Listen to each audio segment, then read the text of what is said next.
The first thing the boy does every day when he wakes up is to visit the rooms of all the nuns in the monastery. He doesn't need to knock on the door because these nuns always open their doors 5 minutes in advance, expecting the boy, who has just been recognized as the Holy Son, to enter their rooms and bestow them with holy liquid. However, these nuns don't know that the boy is not really a holy son, but a liar.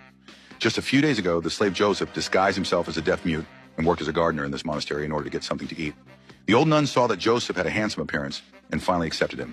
However, what Joseph didn't expect was that on his first day at work when he was picking fruits, his strong body was just seen by 2 passing nuns. It seemed that they had never seen such a beautiful man before and instantly felt hot all over. In order to cool down, one of the nuns named Margaret directly picked up a stick to attract Joseph's attention.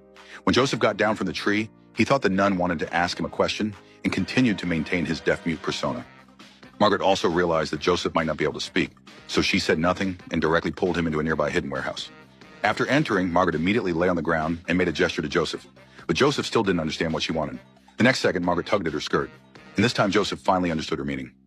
Half an hour later, Margaret, who had completely cooled down, walked out of the warehouse with great satisfaction and praised to her companion that she had just seemed to see heaven. After hearing this, the companion didn't wait for Joseph to rest and also got into the warehouse. Another half an hour later, the other nun walked out, and the two left very satisfied, agreeing to keep the secret. At this time, Joseph had no energy left.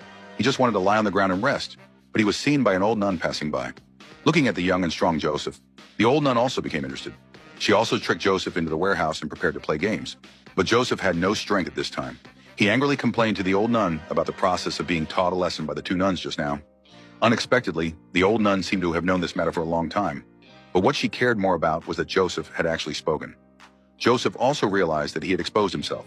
He thought he would be driven out of the monastery next, but he never expected that the old nun mistakenly thought that God had cured Joseph.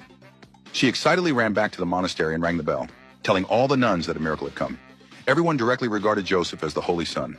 After that, every morning, all the nuns would open their doors and wait for the Holy Son to enter the room and bestow them with the great holy liquid.